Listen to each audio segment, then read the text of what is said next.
What is up, guys? It is the Bluebloods here coming at y'all April 2nd with another 2 minute drill episode. If you came to YouTube, came wherever you found this, looking for the Twitch stream, did you miss it? We had some technical difficulties with Twitch tonight. We're gonna get those worked out. But we'll get y'all this episode up there very, very soon. But for right now, man, y'all know y'all can find us on YouTube Monday through Friday. It's real easy not to have technical difficulties there. And just because it's an awesome week, we don't have an episode tomorrow or today, Friday, April 2nd. This episode's also out on all audio streaming platform, guys. But top 5 running backs in the NFL for the NFL draft this year. We did quarterbacks like an episode or two ago. I thought, why not in this week? We're approaching the draft. Let me go ahead, knock these running backs out. So we dropped a list of our top 5 running backs on social media. My list changed just slightly, just slightly, just one position. Two guys flipped. One moved up a spot, one moved down a spot. That's it, though. Just because of a pro day, me analyzing some film, I had a few changes I had to make. But as y'all know, I go 5 to 1. I talk about what they did in college, give you the pros and cons of each prospect, and then wrap it up with their pro comp and what I expect from them. So let's kick it off. We're going to start with the group of 5 prospect on this list. Kenneth Gainwell from Memphis, running back, and he's the next great running back to come out of this Memphis pipeline. We saw what Antonio Gibson did for the Washington football team this year. Gainwell opted out of this past season, kind of disappointing. I was really excited to see what would happen when he became a staple in terms of he became a staple in that Memphis run game. And what happens when he's the focus? You saw Gibson leave. So what happens when he gets the majority of the carries? Rushed for over 1,400 yards, 13 touchdowns, over 6 yards per carry his sophomore year, was 4th in the nation in yards per scrimmage 2019. This kid was highly, highly productive. And just in terms of some pros, his main one, man, route running and pass catching. He might have an argument to be the best pure route running back in this draft. He had over 50 catches in 2019. He lined up in the slot sometimes. He can beat like DBs on routes. That's how clean and crisp his route running is. And he only had 3 drops in his entire career. And he had over 6 targets. He's going to be a useful tool for any like to use their running back out of the backfield. Next, his agility, his running style. He might not be the biggest running back in the world, but with the power and physicality he runs with, it allows him to break away even when he's wrapped up with linebackers and DBs. He also possesses the agility to burn any linebackers caught one-on-one with him in open field. If you get caught in open field with this dude, you better have a map, or he really and truly could embarrass you. And those are his 2 big ones. With being the number 5 running back, I got to get into some cons here. There's some pretty big ones. Speed is one of them. Now, listen, he did run a 4.42 in his 40. And, we would like to see more speed for an undersized back. That's the only reason it's here. If he was prototypical size or something like that, I probably wouldn't have speed here. But a lot of these smaller backs we see succeed in the NFL do so because they have that elite breakaway speed, that speed to keep them out of trouble, that speed to make big runs, explosive plays. And he doesn't have that elite speed that we would like to see from an undersized back. And also with his size, pass protection is going to be a problem, man. This is going to go along with him, being undersized, but he's only around 190, 200, and he doesn't possess really the mass and base to really stop these incoming rushers, whether it be a D lineman, linebacker, or a physical safety. He could be a real, weakness in that pass blocking scheme for a team. He's going to have to be very smart with how he engages these rushers, how he picks them up, but I think he can find a way around it. And in terms of pro comp, man, it's really hard to, get a comp for everybody, but I like this one a lot. I like him to Austin Eckler, the Chargers running back right now. He's similar in size, similar in athleticism. He's an agile runner. Plus, Eckler is used similar to how I suspect Gainwell would be. Eckler has over 200 catches in the past 4 years, only having around 400 carries. So he splits it pretty evenly. And I think that's how Gainwell is going to be. There's a lot of scouts who think Gainwell can move out to the slot, but I think he's a good enough runner in between the tackles that he's going to find a role in the backfield somewhere. So at number 5, guys, we got Kenneth Gainwell from Memphis. And, for number 4, it was a pretty easy choice here. My top 3 is where I just am struggling right now. 4, we're going to head to the ACC, though. Michael Carter, North Carolina running back. He's probably one of the best ACC running backs we've seen in recent memory, and he helped carry the Tar Heels back into relevance on the gridiron. He rushed for over 3,400 yards, 22 rushing touchdowns, 6 receiving touchdowns, and averaged over 6.5 yards per touch. He was 4th in the country in rushing yards this season, and he led the ACC in yards per rush and yards from scrimmage. That just shows you his ability to be athletic, be dynamic, and really make an impact all across the field. And, his first, pro to his game is that stop-start ability, man, and the way he cuts with the football. There might not be a better running back at stopping and starting a run than Carter. I mean, he's so athletic, he's so agile, and he runs so low to the ground that it allows him to be very quick in terms of his cuts and start-stop. And that's probably one of the biggest reasons he led the ACC in yards per carry.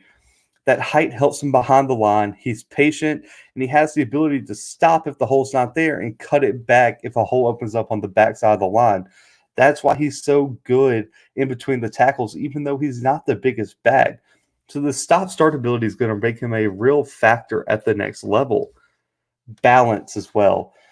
That's got to be one of his pros, man. He's only 5'9", so that center of gravity is so low to the ground, and it allows him to extend runs that other running backs cannot. He's able to keep his balance when he gets tripped or when he gets grabbed or when he gets pulled, and it's able to get that 3, 4, 5 yards extra, which really could make a difference in the game. Plus, with his balance and that low center of gravity, he gets lower than these high tackling defenders, can move them off the spot, can get up in their chest, and he's going to make an impact, and he's going to run you over. It allows him to explode in moments of contact, and I think that's going to be a huge reason why you could see him being a third down back in the NFL. His cons, though, man, it's got to be his size. That's the only negative I really have about this kid. That's the only big negative that's really worth talking about. He's only 5'9", 195, 200. His frame is pretty big, though, I would say. I think he can carry a bit more muscle on his frame, and it's going to be interesting what an NFL team kind of works with him at and where he puts on muscle, how much muscle. Do they want him to gain weight, lose weight? What do they want to use him as? But the reason that I think Carter's still at 4 here, even though he's probably one of the smaller backs in this class, is because he turns his size into a strength. I just covered how he uses his height to hide behind the offensive line, how he uses his low center of gravity to make explosive physical plays throughout the game. And, for his pro comp, y'all are going to see why I'm kind of high on this kid.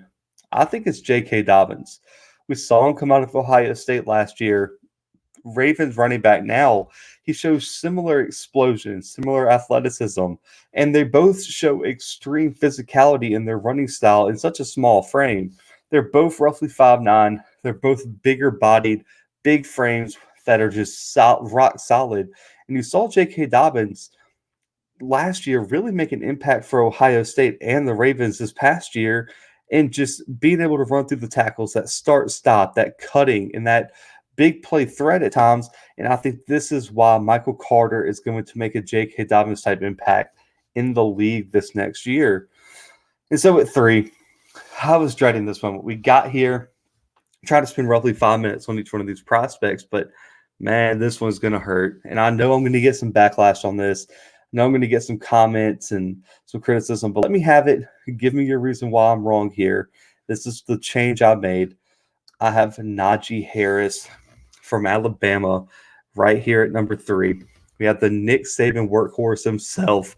He's looking to make a huge impact in the NFL after being one of the biggest factors At Alabama in their national championship run.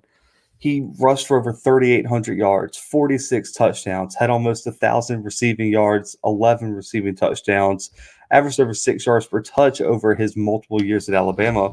He was the Doak Walker Award winner, a consensus All American this past year. He led the NCAA in rushing touchdowns. He was third in rushing yards and number one in yards from scrimmage. It shows you his production, man. And I get it. You're like, man, how do you have the Doak Walker Award winner at third? I'll explain when we get to the other prospects. But let's talk about Najee here first, man. We got a few pros here. One, catch radius and pass catching. He caught 43 of his 53 total targets this year. He possesses a great ability to make plays after he catches the ball. And he's a bigger body guy with longer arms, and he probably has the best catch radius of any running back prospect this year. And it's just due to how long he is, man. He's just so long. He has those really long arms, and so even if the ball's a little bit overthrown, he's going to be better equipped to make an adjustment to that ball than some of these other running backs we saw. We just talked about Michael Carter, 5'9". He's not going to be able to get out there and make some of the plays that Najee will. And going off of that, his size and strength is a real problem. And he's probably the most physically gifted running back of these top prospects. I mean, 230, 235. It allows him to take those shots, punish smaller linebackers, punish almost every DB. And on top of his size and strength, his athleticism is just insane. The way he utilizes the hurdle, I don't think we've seen a running back better utilize a hurdle than Najee Harris in a long time. He is so athletic, so dynamic, and for someone that big and that physical to be able to jump like that and show that vertical is outstanding. And those are some of his pros. But for cons, I know this is going to be controversial to, Alabama fans and some big Najee Harris supporters. His speed compared to some of these top prospects is a little bit worrisome. He declined the run to 40-yard dash, but you look at his career, he only has 25 carries of 20 yards or more in his entire career. And that brings into question his explosive ability. The guy who I moved above him, I think, had more than that this year. And he doesn't have that big playability to me, and that's going to really limit what I think he could do in an offense.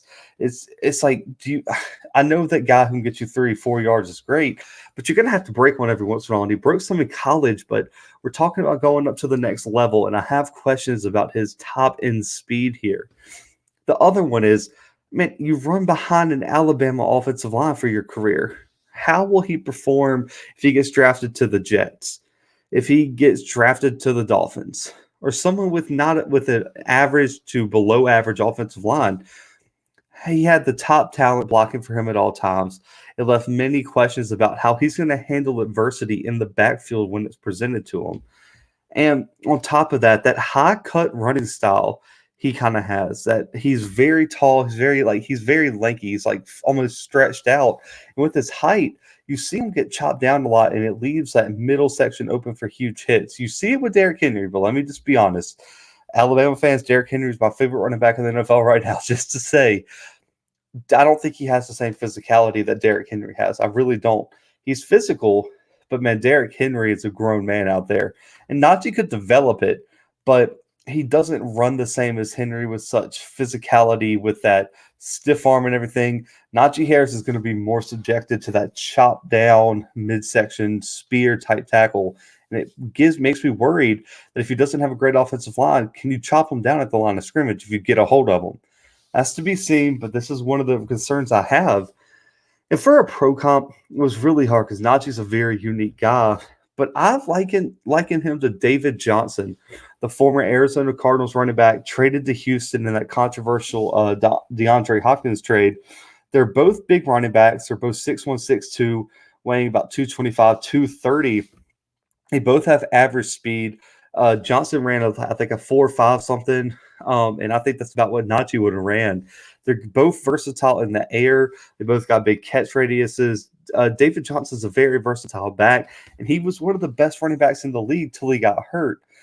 And so I think this is kind of where Najee's going to fall. He's going to be a multi-year starter. That's great, but I just don't think I just don't think his ceiling is much higher than what Davis Johnson's was. And so for number two, I know some of y'all are listening like, who did you put above Najee Harris, Zach? We believed in you. You're the analytics guy. How can we trust you? This is something Brandon would have done. Well, I got number two, Javonte Williams, North Carolina running back. And I think, let me just tell you this. So I said it.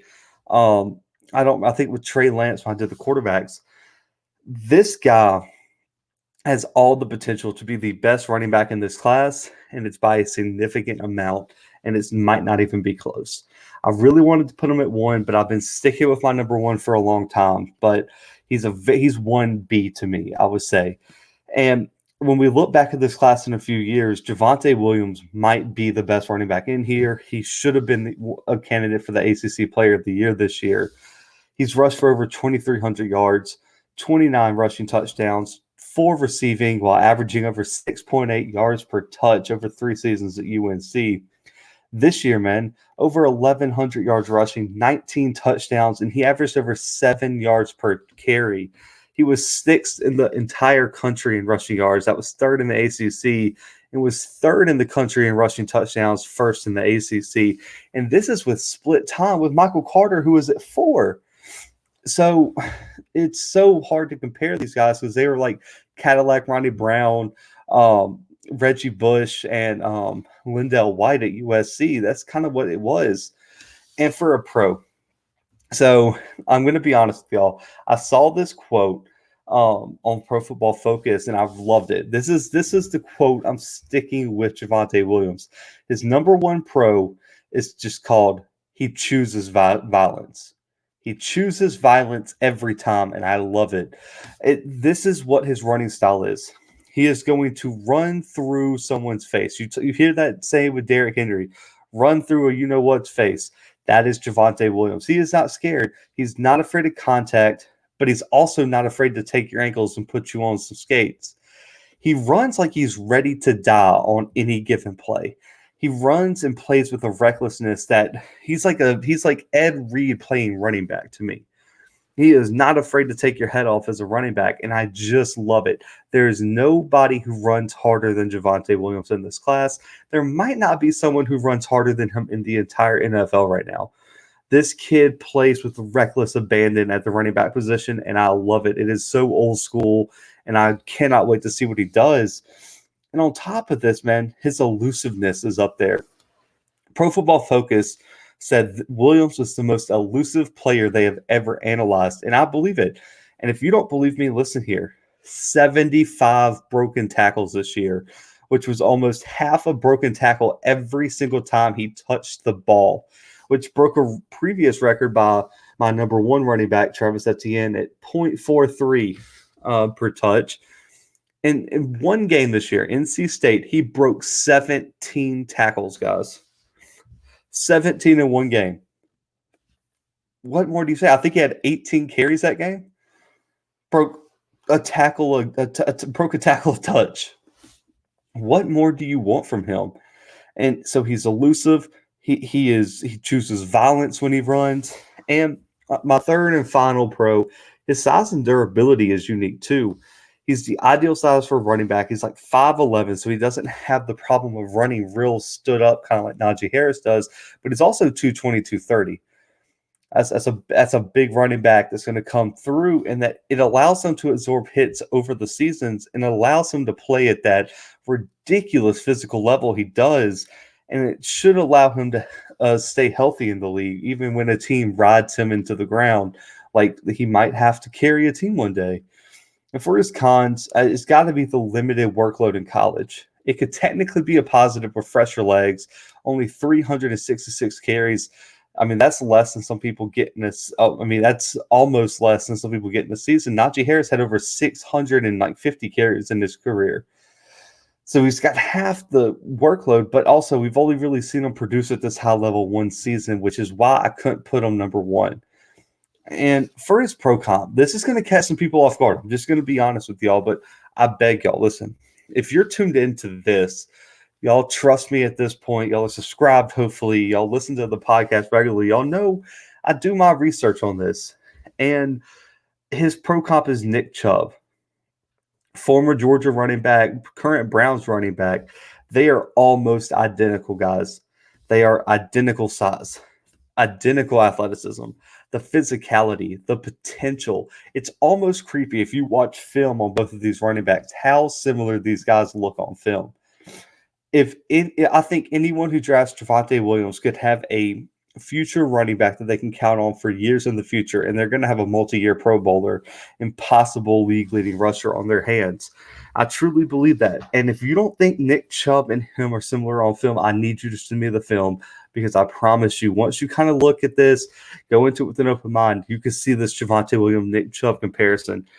So go let me know what y'all think about that. But I think Javonte Williams could be the sleeper of this class, even at number 2 in the running back class.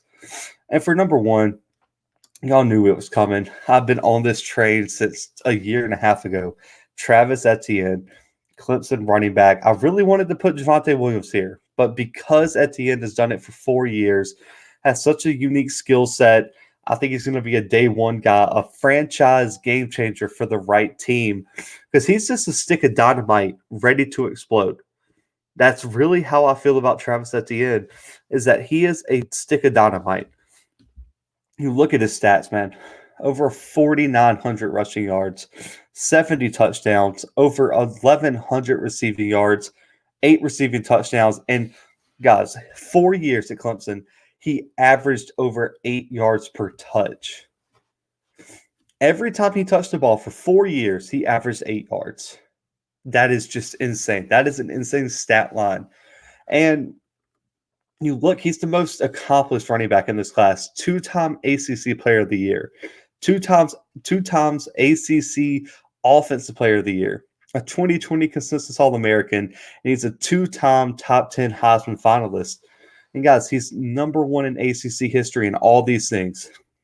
Rushing yards per attempt, rushing touchdowns, yards from scrimmage. That's 4 things, and touchdowns. You got the big 5, man. All 5 things. He's number 1 in the entire ACC history of football. And I mean, what else do you want there? And for the pros, man, let's get to it. Number 1, I've already mentioned. Explosion and him being a home run threat is the biggest thing. He is probably the top big play threat in this running back class, and it's shown over 4 years at one of the top programs in the country. He averaged over 7 yards per touch all 4 years and averaged over 8 yards per touch in 2018 and 2019. He is a threat to take every single ball he touches to the crib every single time he touches. I mean, it is unbelievable how explosive this guy is. And he just has a scorer mindset, and you can't teach that. You can't teach that explosion. So I think that's what really separates Etienne from the other guys in this class. And then you look at how elusive he is. The fact that he's so elusive is another big thing. He can show agility, make defenders look silly in the open field, or he can run through those weak arm tackles. You've seen it happen. They just come in there too soft, and Etienne explodes through them. Either way, you better wrap up and hold on, or you could be watching Etienne walk into the end zone due to your mistake, your missed tackle. And then this is really what separates him, I think, from the 5 is how big of a weapon he's become in the passing game. Yeah, I talked about Gainwell, Najee.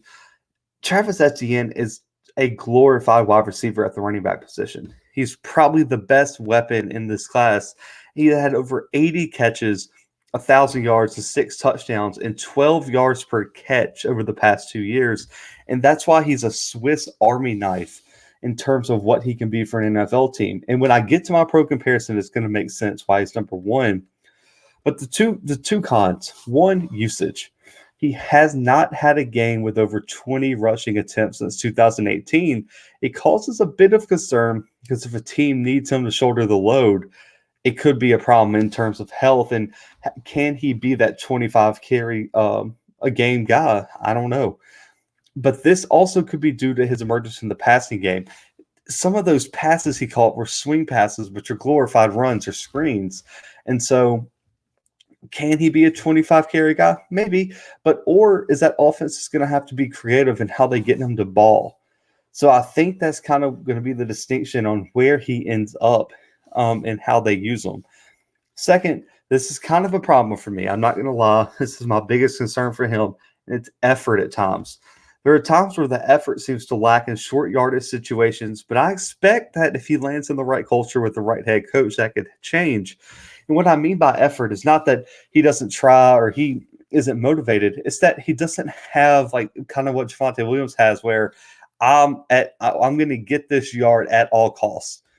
I'm going to run through your face. I'm ready to die for this 1 yard. He doesn't really show that. He's very conservative in terms of, man, if he doesn't think he gets you on that first break tackle, it's just going to go down. Get to the next play, and we're going to try again. And I think that could cost him in terms of being that third down red zone back, which that's where the real money's made, when you get them touchdowns and when that team can rely on you. It doesn't have to take you off the field. But I'm expecting that if he lands in the right culture, that'll be fine. And for the pro comp, so this is going to make some people mad. I know we're a Southern podcast. I know there's some fans out here who might not love this comparison because that's their boy, but I think he's a more athletic Alvin Kamara. Saints running back right now. The comparisons here are absolutely disgusting about how similar they are. Identical in height and weight, 5'10", 215. Yeah, that's what they're both listed at. They're both explosive in rushing. In rushing, outside, inside, it doesn't matter, but mostly outside gains. They're both explosive there. They're both big-time receiving threats. They both have limited rushing attempts due to their ability in the receiving game to catch the ball, swing passes, screens, dump down, slot action, all that. The only reason I say it's more athletic is because Etienne is a bit faster with a 4.41, while Kamara ran a 4.53. And I think it's a little bit more agile, a little bit more explosive than Kamara. So it was like Alvin Kamara if he was just a little bit more explosive and a little bit faster. I'll take that every day and twice on Sundays, Mondays, Thursdays, or Saturdays, whenever we play. Travis Etienne, I get it. I mean, we had Josh Pate on the podcast, man. He was telling me it's got to be Najee Harris. I just don't see it, man. I think Travis Etienne is the can't-miss running back prospect this year. I think the way you're seeing running backs used in the NFL today, they have to be dynamic in the passing game. He's a more explosive pass catcher than Najee Harris. He's a more consistent pass catcher than Najee Harris, and he's just that much more explosive, and that is why I'm putting Travis Etienne at number one here, the most accomplished ACC running back of all time. Travis Etienne is going to go in the first round. He's going to make somebody extremely, extremely lucky and extremely happy. But guys, I appreciate y'all tuning in, man. Last episode of the week, we've got to April, man. We kicked this 2-minute drill thing off February 16th, guys. You know, we cover some recruiting stuff. We're getting into some draft coverage. We got some big things planned. We got some special guests probably hitting up the 2-minute drill to cover some NFL draft needs for some certain teams. But guys, I appreciate y'all, man. Y'all have made this such a success, and I just want to say I really, really appreciate it. Like I said, we started this the 16th of February.